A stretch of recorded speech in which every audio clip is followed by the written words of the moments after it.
Shri HS. Shah college of commerce મોડાસાના આ વાર્ષિકોત્સવ સમારંભમાં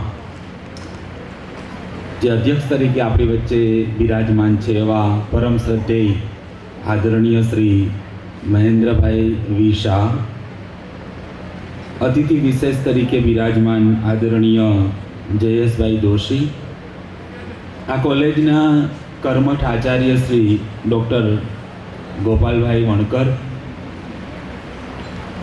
વિદ્યાર્થી પ્રતિનિધિ તરીકે જે બે મિત્રો અહીં મંચ પર બિરાજમાન છે એવા દીપ ચૌહાણ અને માનસી પટેલ, એસઆરસી કમિટીના સદસ્યો રાજેશભાઈ શ્રીમાળી, સામે ઉપસ્થિત આદરણીય સ્નેહીજનો અને વિદ્યાર્થી ભાઈઓ બહેનો, એક જીવંત સંસ્થા, ગતિશીલ સંસ્થા કેવી હોય એનું ઉત્તમ ઉદાહરણ આ કોલેજના પરિસરમાં પ્રવેશ કરવા નિમિત્તે થયું છે. અને બીજું એક મને જે સૌથી વિશેષ જે આનંદ થયો કે આ પહેલી એક એવી સંસ્થા છે, પહેલી એવી કોલેજ છે કે જેના વાર્ષિક ઉત્સવ સમારંભના કાર્યક્રમમાં મંચ ઉપર યુજી અને પીજી વિદ્યાર્થી પ્રતિનિધિઓને પણ સ્થાન આપવામાં આવ્યું છે. ગુજરાતમાં ઘણી બધી જગ્યાએ જવાનું બને છે, પરંતુ આ પ્રકારની વ્યવસ્થા બીજે ક્યાંય જોવા મળી નથી. એટલા માટે પણ આનંદ થાય છે. વિશેષ કરીને વિદ્યાર્થીઓ એના અધિતને તેજસ્વી કરે એના માટે આ કોલેજ સતત પ્રયત્નશીલ છે, પ્રવૃત્તિશીલ છે. આરંભમાં જે કોલેજનો જે વાર્ષિક અહેવાલ જે અહીં પ્રસ્તુત થયો 2014માં આ કોલેજ એ ગ્રેડ નેક દ્વારા પુરસ્કૃત થયેલી છે. અને ત્યાર પછીનું જે સાતત્ય, કારણ કે સંસ્થા તો છે 1960માં પ્રસ્થાપિત થઈ, બીજ તો ત્યારે વાવવામાં આવ્યું, પરંતુ આ બીજનો જે વિકાસ છે એ તમે જોઈ શકો છો. જેમ કહે છે ને કે હમ તો અકેલે ही चले थे जानिबे मंजिल, लोग साथ आते गए और कारवा बनता गया. ક્રમશઃ આ ધબકતી જે ચેતનવંતી જે સંસ્થા છે એમાંથી કેટલી કેટલી અલગ અલગ એની ડાળીઓ છે, એની શાખા છે અને એના ફળો છે જે આજે આપણે અહીં સામે જોઈ રહ્યા છીએ. કોઈ પણ શૈક્ષણિક સંસ્થા એના પાયા એ સૌથી મહત્વના છે. આપણે જ્યારે આજે આપણે 21મી સદીના 25 વર્ષ પૂર્ણ કરીને આપણે વાત કરી રહ્યા છીએ ત્યારે આપણી સામે નવો સમય છે, એક નવું જગત છે. પરંતુ જ્યારે આ સંસ્થાનો જ્યારે પાયો નખાયો હશે ત્યારે એના જે શ્રેષ્ઠીઓ હશે, એના જે કર્મશીલો હશે અને એમણે જે સ્વપ્ન જોયું હશે તો એ એના મૂળમાં છે. એટલે કહે છે ને કે કેમ ભૂલી ગયા અહીં દટાયો છું, આ ઇમારતનો હુંય પાયો છું. એટલે આ ઇમારત એ એના થકી આજે જ્યારે ટકી છે અને વિદ્યાર્થીઓ જ્યારે એમાં, કારણ કે સ્ટાફ કે મેનેજમેન્ટ એ તો એ કોઈ પણ સંસ્થાને આગળ વધવા માટેના એ મહત્વના માધ્યમો છે, પરંતુ જે વિદ્યાર્થીઓ છે એ જ કોઈ પણ સંસ્થા કે કોઈ પણ કોલેજ એ જ એનું મહત્વનું શિખર છે. તો વિવિધ એવી જે પ્રવૃત્તિઓ છે જે કોલેજ કક્ષાએ, એ શૈક્ષણિક હોય કે સાંસ્કૃતિક હોય કે રમત ગમતના અનુસંધાનમાં હોય, જે વિદ્યાર્થીઓ એમાં સહભાગી થતા હોય છે અને યુનિવર્સિટી કક્ષાએ કે કોલેજ કક્ષાએ કે રાજ્ય કક્ષાએ કે નેશનલ કક્ષાએ એ પોતાના અધિતને જે રીતે ત્યાં એ ઉજ્જવળ કરે છે એમાં એમનો તો વ્યક્તિત્વનો વિકાસ થાય જ છે, પરંતુ એનું બહુમાન, એનું ગર્વ અને એનું ગૌરવ એ જે તે સંસ્થા કે જે તે કોલેજ પણ બનતી હોય છે. મિત્રો, આ જે ઉત્તર ગુજરાત યુનિવર્સિટી સંલગ્ન જે કોલેજો છે, કારણ કે આ જ પ્રદેશમાં ઉત્તર ગુજરાતમાં 25 વર્ષ એક અધ્યાપક તરીકે અહીંયા પસાર થયેલો આ મારો સમય છે. અને એટલે મેં જોયું છે કે જે એવી ગતિશીલ અને ચેતનવંતી કોલેજો કે એવી સંસ્થાઓ ખૂબ ઓછી આંગળીના વેઢે ગણી શકાય એવી છે. અને આ પ્રકારનું કેમ્પસ, જાણે કે આમ યુનિવર્સિટી હોય એટલી, માત્ર એક કોલેજમાં 1200 થી વધારે વિદ્યાર્થીઓ અભ્યાસ કરતા હોય એ બહુ મોટી ઘટના છે. અને મિત્રો, હવે મારે જે તમારી સમક્ષ જે સંવાદ કરવો છે, ખાસ કરીને વિદ્યાર્થીઓને કેન્દ્રમાં રાખીને, જેમાં હમણાં જ સુનિલભાઈએ વાત કરી કે કેટલાક વિદ્યાર્થીઓ એ સ્નાતક પૂર્ણ કરી અને પોતપોતાની જે દશા અને દિશા જે નક્કી કરી હશે એ મુકરર કરી છે એ તરફ આગળ વધશે. કેટલાક વિદ્યાર્થીઓ છે જેણે પોતાનું મંઝિલ, પોતાની જે સફર છે જે એને આગળ વધારવાની છે એ તરફ એ વિચારથી અને આગળ વધવાનો ઉપક્રમ રાખશે. પણ સૌથી મહત્વનું એ છે કે તમે જ્યારે સ્નાતક થાઓ છો અને આજે જે તમે સન્માનિત થવાનો છો, ઘણા બધા વિદ્યાર્થીઓને અલગ અલગ મેડલ મળવાના છે, પ્રમાણપત્ર મળવાના છે, અને તમે આ સંસ્થા છોડીને જ્યારે જાશો 1 વર્ષ, 2 વર્ષ, 5 વર્ષ, 10 વર્ષ, જેમ હમણાં કહ્યું ને કે અહીંયા જે ભૂતપૂર્વ વિદ્યાર્થી એસોસિએશન, એલ્યુમની એસોસિએશન, એના સદસ્ય બનશો. પણ તમારા વ્યક્તિત્વના ઘડતરમાં, તમારા જીવનની આ સફરમાં આ સંસ્થા, આ કોલેજ એનો એટલો અમૂલ્ય ફાળો હશે કે જે તમે જીવનભર ભૂલી નહીં શકો. આજે જે તમે અહીંયા બેઠા છો એ આજનો તમારો એ અનુભવ છે, પરંતુ આવનારા વર્ષોમાં આ અનુભવ એ અનુભૂતિમાં રૂપાંતરિત થવાનો છે. જે તમે તમારા સહાધ્યાયી છે, તમારા મિત્રો છે, તમારા જે અલગ અલગ જે ફ્રેન્ડ્સ છે, જે આજે તમે એક બેન્ચ ઉપર બેસીને જેની સાથે અભ્યાસ કર્યો છે, આવનારો એવો સમય આવશે કે તમે એના નામ પણ ભૂલી જશો, એની સાથે વાત કરવાનું પણ નહીં બને. આ સમયની રેત પર ભીના પગલા જ્યારે થાય છે ત્યારે એ બધું ભૂલી જવાય છે. પણ વર્ષો પછી જ્યારે તમે અહીંયા આવશો ત્યારે તમારા દિલના દરવાજે આ જે અનુભવો છે એ દસ્તક દેતા હશે. ઘણા બધા અહીં આયુષ્યના અવશેષે પહોંચેલા સ્વજનો છે કે એણે પણ આ જ કેમ્પસમાં, કારણ કે જે 1960માં સ્થપાયેલી આ કોલેજ છે, સંસ્થા છે, તો અહીંયા શિક્ષણ મેળવ્યું હશે, બીજી ત્રીજી પેઢી અહીંયા શિક્ષણ પ્રાપ્ત કરતી હશે. તો એના જે સ્વપ્ન છે, એની જે સંવેદનાઓ છે એની સાથે જોડાયેલી હશે. મિત્રો, તપ એ સૌથી મહત્વનું છે. જેમ ઉમાશંકર જોશી અહીંથી નજીક જ છે, બામણા ગામ, અહીંથી એ શબ્દ લઈને નીકળ્યા હતા અને છે કે શબ્દ એમને ક્યાં ક્યાં લઈ ગયો, દેશ અને વિદેશ સુધી લઈ ગયો. માત્ર એક શબ્દ હતો, ત્યાં દૂરથી મંગલ શબ્દ આવતો. તો આ કવિ જે કહ્યું ને એને કે 3 વાના મુજને મળ્યા, હૈયું મસ્તક હાથ, આપણા બધા પાસે છે. 3 વાના મુજને મળ્યા, હૈયું મસ્તક હાથ, બહુ દઈ દીધું નાથ, જ્યાં ચોથું નથી માંગવું. જે આપણી પાસે છે, દરેકે દરેક પાસે છે, પણ આપણે એનો કેવો ઉપયોગ કરીએ છીએ. કારણ કે આપણે ઘણી બધી એવી, તમે જોતા હશો કે તમે જ અપો દીપો ભવ, કોઈ એટલે કોઈ, તમે જ તમારા ભાગ્ય નિર્માતા છો. અને ઘણી વખત આપણે સમજી નથી શકતા અથવા તો આપણને ખ્યાલ નથી હોતો. એટલા માટે આપણે સફળતાનો કોઈ વિકલ્પ નથી. જેમ હમણાં સરે કહ્યું કે એ માટે કોઈ એવો એવો રસ્તો છે જ નહીં. જે માત્ર અને માત્ર 3 વર્ષ અને પીજીના 2 વર્ષ જે આઈએમપી પ્રશ્નો ઉપર નિર્ભર રહ્યા છે, એ મિત્રોને હું વારંવાર કહેતો આવ્યો છું. જે વર્ગખંડમાં જ્યારે પરીક્ષાઓ નજીક આવે ને ત્યારે સંખ્યા વર્ગખંડમાં વધવા લાગે, એટલા માટે કે આઈએમપી મળી જાય 2-5 2-5. તો કે આમાં તો તમે જ્યારે તમારો સિલેબસ જોશો તો તમારો જે સિલેબસ છે એ જ તમારું પેપર છે. આ 5 યુનિટમાં એકના વિકલ્પમાં એકના વિકલ્પમાં એક, કેટલી બધી એમાં ઓપ્શન તો બધા જ છે. પણ જે માત્ર એના ઉપર નિર્ભર રહે છે એ કદાચ સફળતાના શિખરો સુધી પહોંચી શકતો નથી. અહીંયા કોઈ વિકલ્પ નથી. આઈએએસ બનવા માટે, કલેક્ટર બનવા માટે વિકાસ દિવ્ય કીર્તિ એવું કહે છે કે તમે તમારા જીવનના 3 વર્ષ આપી દો, બસ, બીજું કશું નથી આપવું. એ કોને આપવાના છે? તમારે તમને જ આપવાના છે. તમે તમારા જીવનના 3 વર્ષ એ આપી દો અને તમે જે બનવા ઈચ્છો છો ત્યાં તમે પહોંચી શકો છો. આપણા જે મહામાનવો છે તમે વાંચો, કારણ કે જે વાંચે છે એ જ વિચારે છે, અને જે વિચારે છે ને એ જ વિકાસ પામે છે. અને એટલે કે છે કે કિનારે શું શોધે છે, શંખ અને કોડી દેશે તને કિનારા.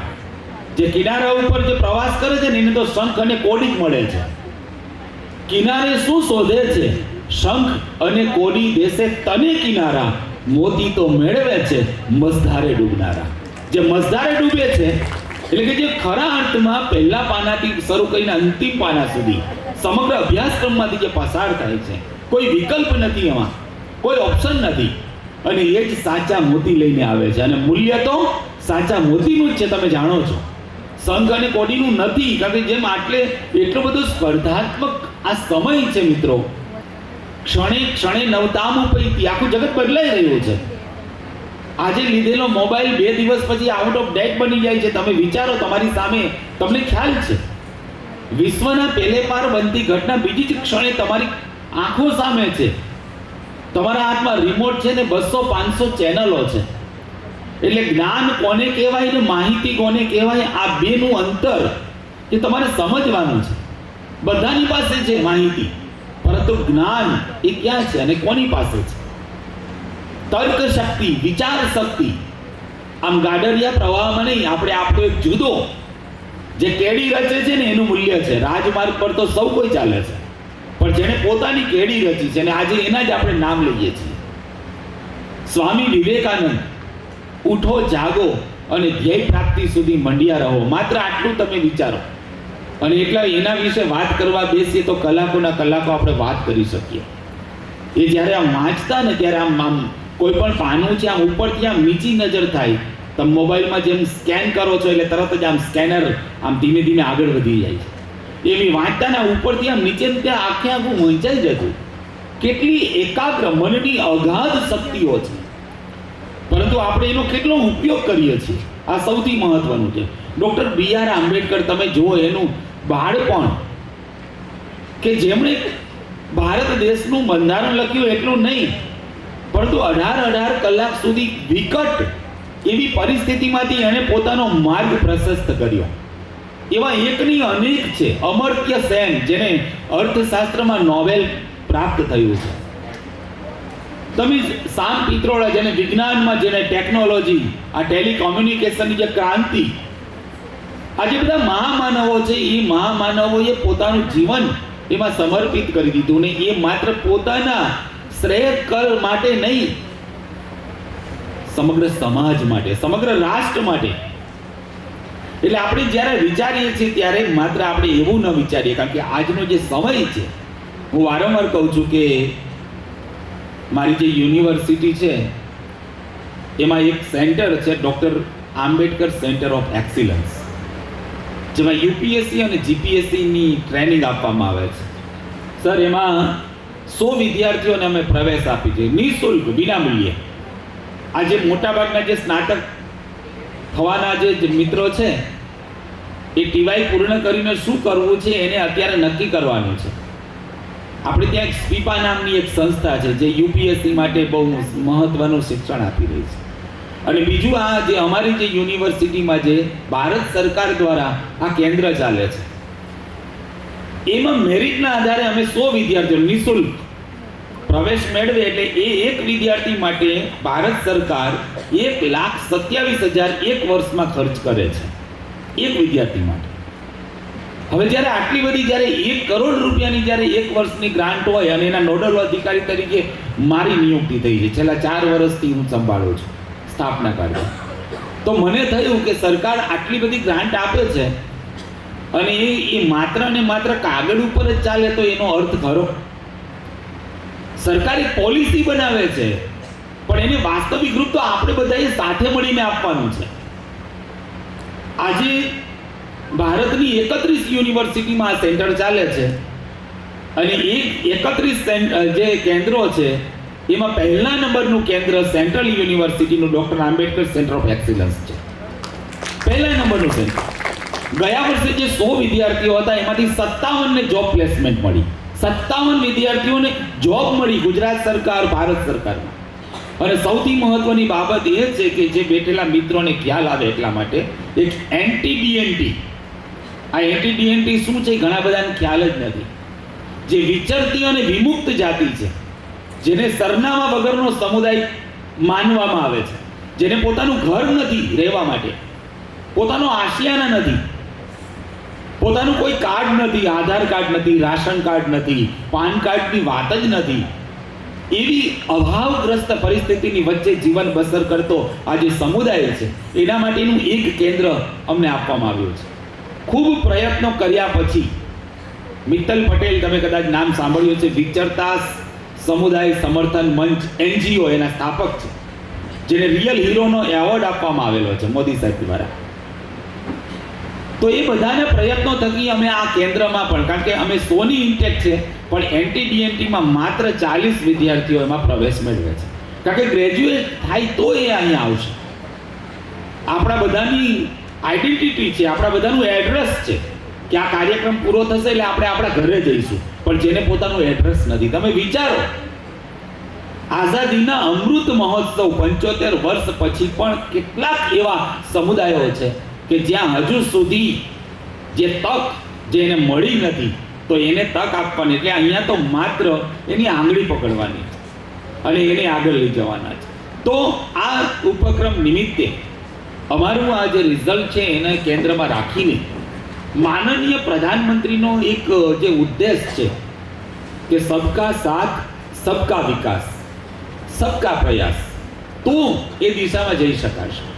અમારા આ એચિવમેન્ટને સામાજિક ન્યાય અધિકારિતા વિભાગ ભારત સરકારે મોદી સાહેબની જે મન કી બાત છે એના માટે પણ એમણે આ ડેટા મંગાવ્યો છે કે એક વર્ષમાં આટલું ઉત્તમ રિઝલ્ટ અને એવા એક તબક્કામાં, કારણ કે અમારે ત્યાં જે વિદ્યાર્થીઓ અભ્યાસ કરે છે એ વિદ્યાર્થીઓને ખ્યાલ આવે એટલા માટે કેટલાક ઝોમેટોમાં કામ કરે છે, કેટલાક સ્વિગીમાં કામ કરે છે, ક્યાંક રેપિડોમાં જાય છે અડધા દિવસ અને પછી આવી અને તૈયારી કરે છે. રાતના 12 વાગ્યા સુધી એ લાઇબ્રેરીનો ભરપૂર ઉપયોગ કરી અને જ્યારે એ કોન્સ્ટેબલ બનીને આવે છે કે તલાટી કમ મંત્રી બનીને આવે છે, ત્યારે એમ થાય છે કે આ સમુદાયમાંથી, આ હાંસિયામાંથી જે છેવાડાનો હજુ પહેલો એક યુવાન છે કે જે સમાજમાંથી જે આ મંઝિલ સુધી પહોંચ્યો છે.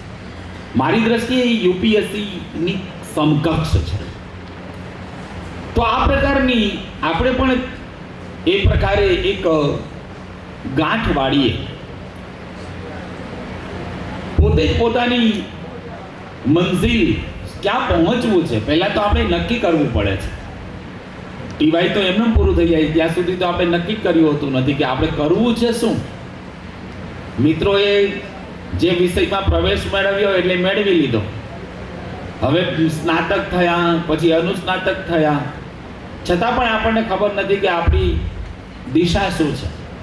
તો સૌથી પહેલાં તમારે એ નક્કી કરવાનું છે કે તમારે ક્યાં પહોંચવું છે, ક્યાં જવું છે. અને એનું જ મહત્વ છે. જે બે વિદ્યાર્થી મિત્રો અહીંયા બેઠા છે, જે તમારા પ્રતિનિધિ છે, અને બાકી જે તમારા જે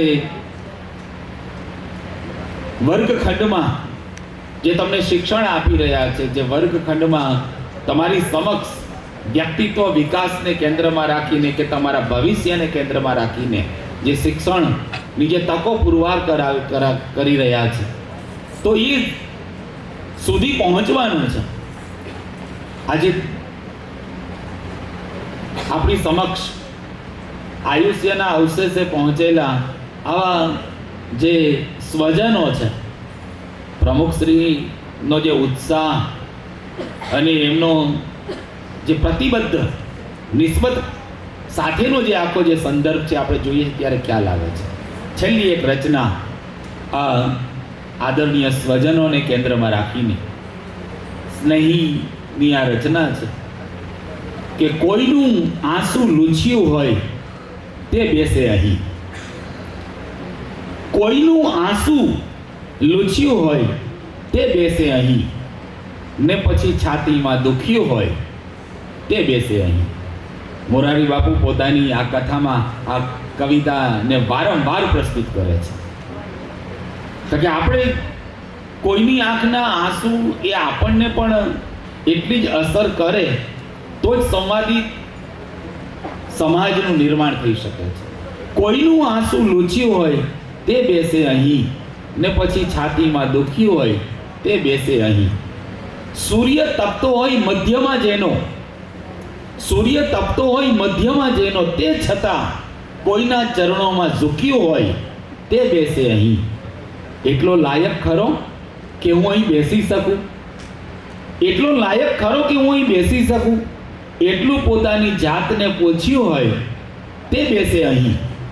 પોતાની જાતને પૂછ્યાની બીજી ક્ષણે આ સભામાંથી ઉઠ્યું હોય તે બેસે અહીં. કોઈનું આંસુ લૂછ્યું હોય તે બેસે અહીં. વિદ્યાર્થી મિત્રો સાથે ક્યારેક આપણે કેરિયર કાઉન્સિલિંગના અનુસંધાનમાં વિગતે વિમર્શ કરીશું. તમે બધા તમારી આ કોલેજ ડિગ્રી પદવી મેળવી લીધા પછી આગળ, કારણ કે સેન્ટ્રલ યુનિવર્સિટી છે એટલે થોડી વાત એ પણ કરી દઉં કે હું જે યુનિવર્સિટીમાં છું એ તમે ઘણા બધા વિદ્યાર્થી મિત્રો એના નામથી પણ પરિચિત નહીં હોય. સેન્ટ્રલ યુનિવર્સિટી એટલે દરેકે દરેક સ્ટેટમાં એક યુનિવર્સિટી છે. આ યુનિવર્સિટીમાં ભારતના દરેકે દરેક પ્રદેશના વિદ્યાર્થીઓ ભણે છે.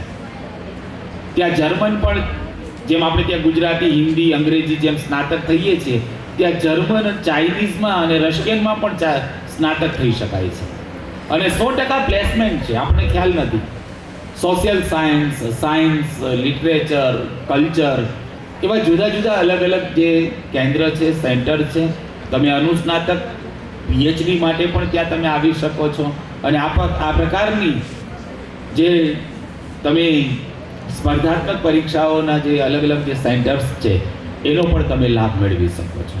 આજના અવસરે સ્નેહીશ્રી ગોપાલભાઈ વણકર અને આ કોલેજના મેનેજમેન્ટ સર્વેએ મને અહીંયા આમંત્રણ આપ્યું અને આપ બધા સાથે આ થોડી ક્ષણો જે બોલવાનો જે અવસર મળ્યો એ બદલ હું સંસ્થાના કર્મઠ એવા સદસ્યશ્રીઓ, કોલેજના આચાર્ય અને સ્ટાફ મિત્રો અને પ્રિય વિદ્યાર્થી ભાઈઓ બહેનો સૌનો આભાર માનું છું. Thank you very much. ખૂબ ખૂબ